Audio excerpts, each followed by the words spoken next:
we're going to call Jacqueline Wilcoxen's office again and make sure that we don't get defrauded into speaking with someone who is not her supervisor and is Tate's supervisor. So, yeah, it's going to be interesting.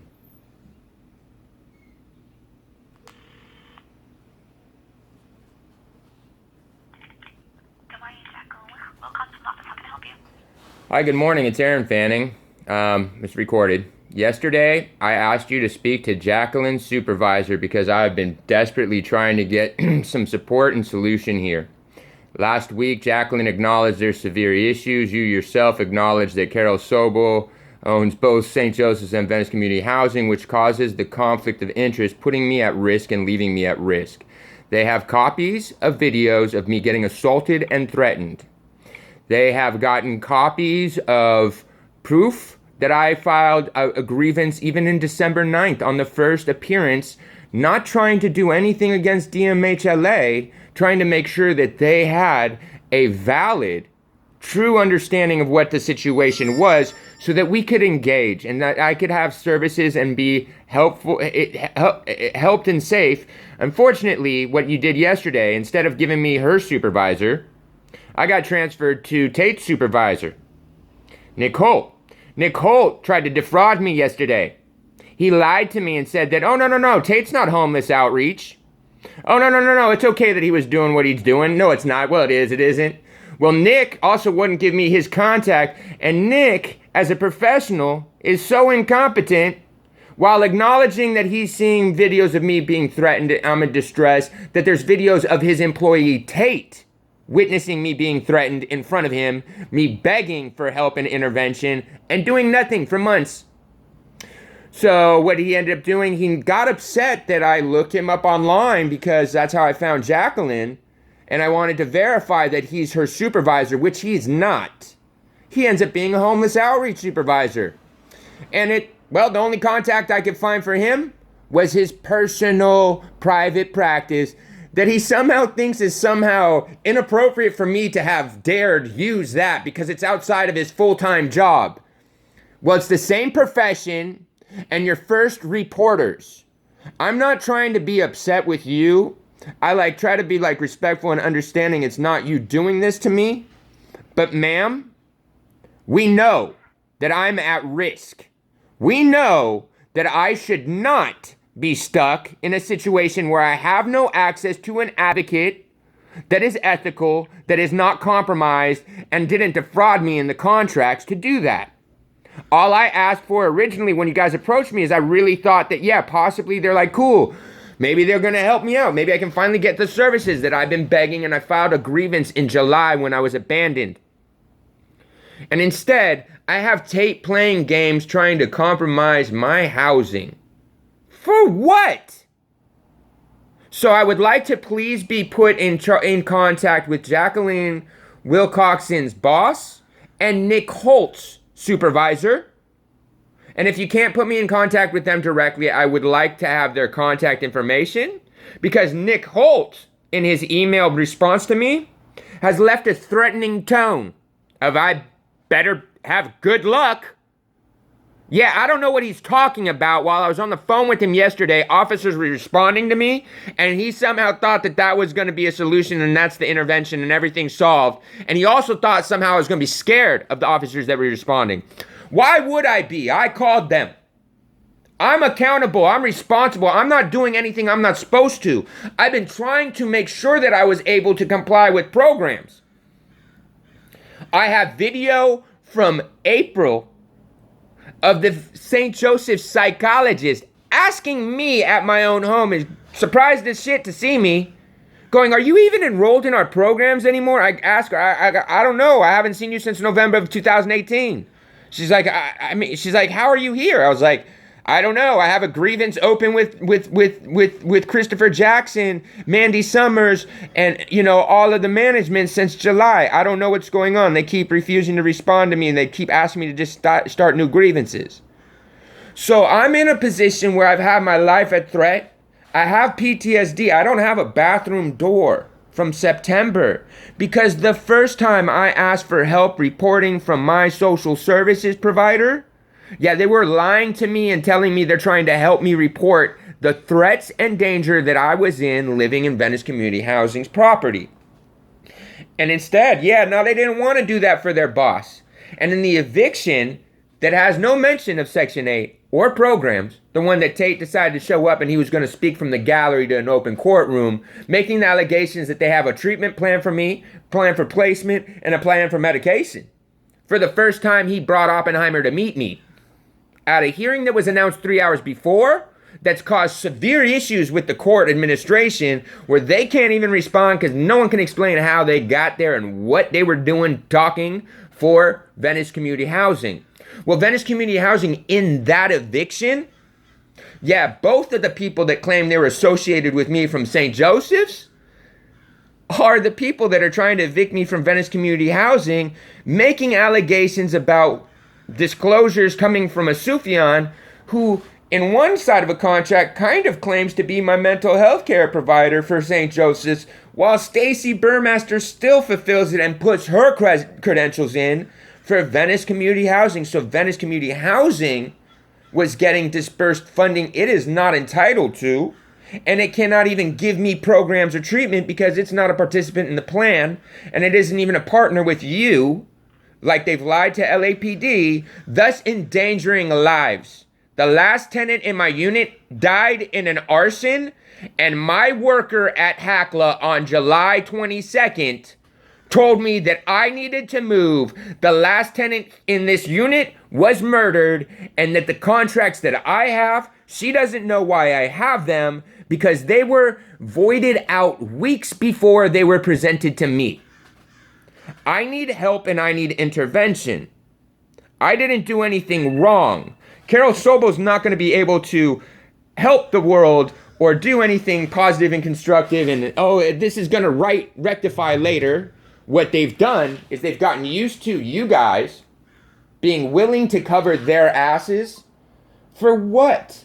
I wasn't even trying to file a grievance against the Department of Mental Health. My original grievance about them being involved was trying to make sure to help that it was clarified that, like, hey, I think you guys are getting defrauded. I want to engage with you guys, but that's not my landlord. I mean, my providers. That's my landlord. Please stop engaging with them. I'm in a civil action, and I have grievances filed with St. Joseph's. Please get that. I want care. Get my contracts and my grievance so I can get back. But instead, no, I didn't get any of my social worker social services. I had DMHLA sending homeless outreach who's been defrauding the courts, saying that I don't have a house. They're saying that I live in the encampment at Sautel and Venice. Why? It's not okay. I have proof that they have been engaged with my mom, who's someone that I have had restraining orders over 11 years. She made me homeless in 2009 because she's psychotic and feels that it's her place, regardless if I say, no, you're not allowed to involve yourself with my affairs. Well, if they contact her, she's entitled to engage with them. So in 2009, when a lawyer decided to contact her and she felt like, well, it was my business partner, that she knew what was better. She was going to engage with him and provided him a medical note that caused me to be dispossessed from my home on a forgery. That's a lot of shit to eat for 11 years in the street alone, and I suffered it. And I took myself to Department of Mental Health, Peter Davidson, because I found someone there that I trusted and I respected, and that even though my life has been crazy, it was someone that was there for me and my concerns. And so when I got up here because I got assaulted and the police told me that I needed to move or I was likely going to get harmed if the assailant finds me, I moved back up here. I don't think it's okay to do homeless shit in residential areas. I stayed in an industrial area by myself because I didn't want to be a burden on society, because that doesn't help my fucking condition. So when I was up here starving to death because I was on GR and they don't give you liquid diet anymore at the hospital, and I had no social services, so I could only afford Insure and have 3 Insures for 2 weeks. And then I was literally on water and instant potatoes. I lost almost 25% of my fucking body weight with my mouth wired shut.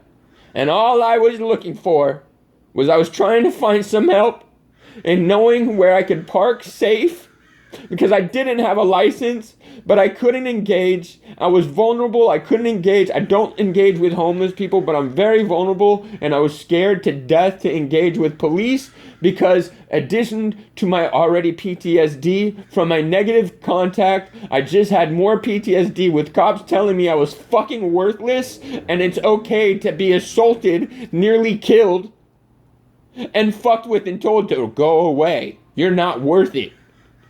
So I lost my care with Peter, and I was trying to make sure that even before I left, I contacted Peter, trying to find out how do I make sure that I continue that relationship. That history was important for me to feel safe, to interact and engage, because I've gone through some shit in my life, and I couldn't face, with my condition wired shut and all the extra trauma, trying to face hope that I could deal with someone maybe understanding, maybe listening to me and not dismissing me again.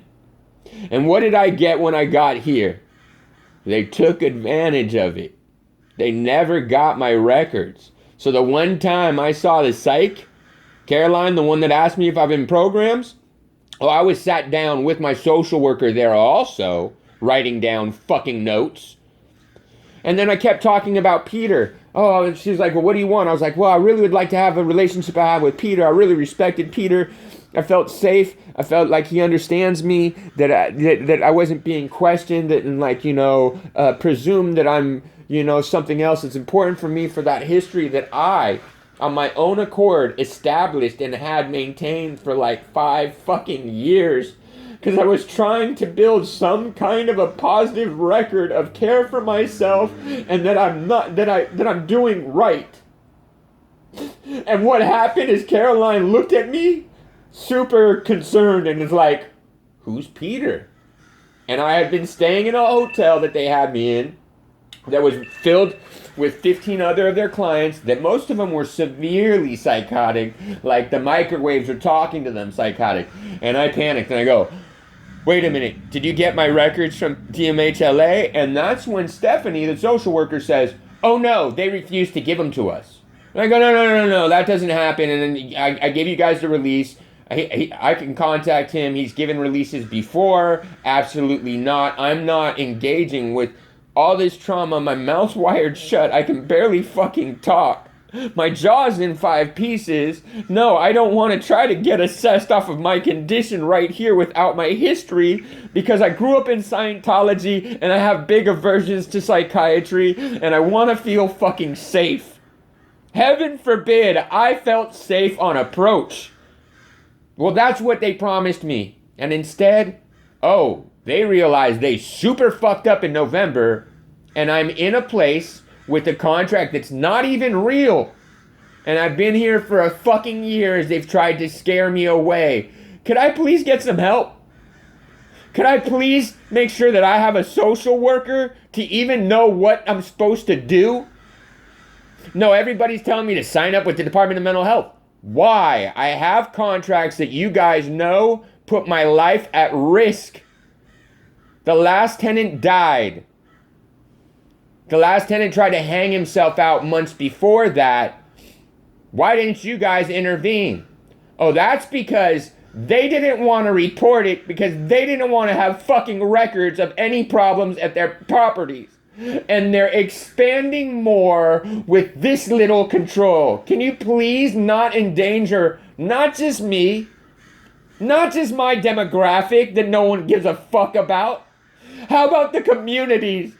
How about Venice that actually has the heart, that is trying to afford people like me an opportunity and is being raped of that? And how about the fact that I'll never be able, if I had programs, I would never be able to integrate into the community. Why? Because we've been made out to be the burden, the fucking problem, the threat. Why? Because there is no management or accountability inside of the programs. Oh, I'm supposedly so unstable. Y'all left me for fucking weeks like this. witnessing threats on my life.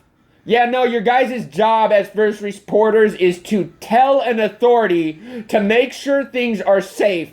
Not with you guys making presumptions, accusations, assumptions, or from hearsay because that person, from people that I'm in a lawsuit with no lawyer, disabled, with Carol Sobel having super fucked with my whole court, everything. LA Legal Aid, yeah, they somehow think that they provided me a lawyer. So I'm standing by myself and still managed to stand from October. And you guys are starting to get introduced in December. You guys are coming into court in January for them. Acknowledging have no right to. Now are trying to take court actions elsewhere without serving me the documents so that I can be court ready. Acknowledge that you're not doing that. Keep bringing cops from an outside jurisdiction that have been filing reports that I'm in breach of a restraining order that LAPD yesterday, after Nick Holt, the dickhead, smart-ass fuck, thought I was going to be in trouble, ran from me as I begged, please, I just need to know what's going on. I have no restraining orders on file because they don't want anything at this property. But yet LAWA has been violating me every time I report there's a problem at this property, or I've been threatened, or there's out of control fucking drug use here, or the dope fiend is threatening to burn down the building again. So every one of those incident reports that I make, LAWA has been fucking charging me with breach of restraining orders, fraudulently using LAPD credentials. Can I please be safe? Because I don't know why you guys think that this is a one-time occurrence, which you guys well know. This isn't a one-time occurrence. I'm just different that I'm cognate enough to try to explain it in a very legal sense, very soundly. Because I didn't come here on psych. I came here as an autistic with his face kicked in, starving to death. Someone that's scared to ask for help because I grew up raised, and by that psychotic you've involved, Anita Gabriel, who's deluded to thinking that I have restraining orders galore, that I abandoned my therapy, that I'm refusing care because you guys are violating HIPAA to someone with a restraining order? Like, really? Is Carol Sobel so awesome? What did I do wrong? No, all that's happened is it's proven out that, yeah, for sure, they should probably not be able to farm people because they moved me 4 venues. They spotted me and they saw a fucking meal ticket. And then they freaked out because I reported them, because they own Venice Family Clinic, as we know. Well, you know that they caused my trauma case to close out? They kept me in a hotel for 4 months. They got cited by public health for not having hot water, no heater. The hot water was 89 degrees in January. I had to abscess the side of my face, all my stitches growing in my face, because they assumed they were dissolvable. And despite my almost weekly begging them, please make my appointment with my care, my follow-up care, like Harbor asked them to. Well, they knew that Harbor was outside of their care provider program, so they just didn't bother. And they keep trying to get me to just switch to someone in their provider program. Yeah, that's not okay. I filed a grievance about that. They lost my prescriptions. My prescription insured that I ended up finally getting. Oh, suddenly that magically just vanished from the homeless mail that's illegally getting used out of St. Joseph's commercial address. Who knows who's touching these mails? That's going to a residential address in my name, and they lost my prescription for over 30 days. Starving again. They didn't help me out get any replacement nourishment. I had a prescription. Couldn't feed myself. So I filed a grievance. What happens?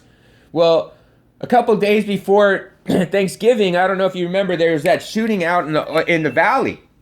They knew that I was told to go down to check for myself to see if the prescription had arrived at the homeless service center on Lincoln. So I go down there. I go down there. I was a little bit late. I was like, oh, okay, cool. I have to be there at this time because I thought I could be here at the afternoon to check my mail. No problem. Thank you. I'll come tomorrow morning. Came the next morning, that Wednesday. They're shut, but security's outside. And security flexes on me. We get into it. Literally the craziest shit. I tried to call my social worker. I tried to make a grievance. I'm like, yo, you told me to come here. This dude's crazy. What's going on? Why is he getting aggressive with me? I can't deal with people getting aggressive. My face is wired up. What the fuck's going on? And why is he threatening me physical harm? I go to leave and I take my bike and I go up the alleyway. I get to Rose. It's a red light, so all traffic stops. So I'm crossing the alleyway where it's legal. Suddenly, as I get all the way across, I'm in the bike lane across the way. A motorcycle pops out. Just baps me. Super weird, super strange. Two of the tenants that are actually tenants in this building happen to be over there. One of them's a witness in that thing. The police report, I couldn't get the police report forever. They said that I ended up being in the crosswalk. But what ends up happening is I have a fire truck from 59, not 63. It's happened repeatedly. They keep sending fire trucks from a different area, not even nearly close. They're from Mike Bonin's office over in West LA. Yeah, you know what I mean? They hit me with the motorcycle, and then I tried to ask for help to get to the hospital and stuff, and they told me that, I had to call 911 and do it myself. So I freaked out because I didn't want to go on an ambulance because I was scared. And I made it back to the hotel where they had me staying, and I was like, yeah, no, I think it may be worse because I have this thing about my condition causes me to kind of forget how much stuff can hurt. And so what ends up happening, they didn't take me to the hospital. I go get that taken care of. What turns out, again, they were just trying to cause me physical fucking harm so they could bill? Because they're providing medical services also? I'm not a fucking crash test dummy. So could I please find out who Nick Holt, supervisor, is and who Jacqueline, supervisor, is? Aaron, I'm not sure if I'm going to be able to give that information. No, you're going to definitely have to tell me who their supervisors are. I have every right to know who their supervisors are. If I'm concerned that employees there are danger to my life, which they are, I would like to know who their supervisor is. That's a simple request, please. I got lied to yesterday. You lied to me and you gave me Nick Holt, who misinformed me that he was anything but homeless outreach supervisor. He told me he was Jacqueline's supervisor. So I need to know who their supervisors are so I can address the threat that they are. This all escalated from me just asking, hey, can this stop with this Tate? Because he got informed by my landlord, which he shouldn't be. Please. So I would like to be able to be safe. Who are their supervisors? I definitely have a right to know that. Aaron, I could only right now give you the number for patients' rights. No. Or you could call back right now. Jacqueline is on a phone call right now. She's in a meeting. Okay, do me a favor. How about this? Just to facilitate it, because this is recorded. I'm not going to continue to try and chase Jacqueline down as I've done for over a week.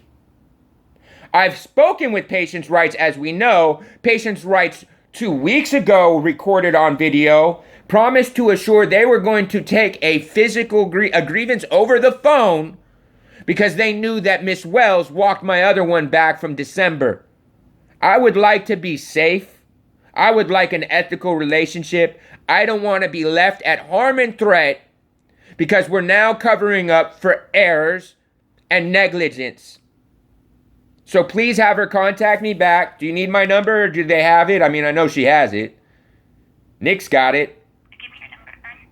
I'm not a violent, vicious, aggressive anything. I'm someone that's barely able to try to defend themselves, to try to fight for their lives and rights left. These people are intent to harm me because they fucked up. That's not okay. Please have her contact me back. Okay, I will let her know. Thank you. This is getting posted now.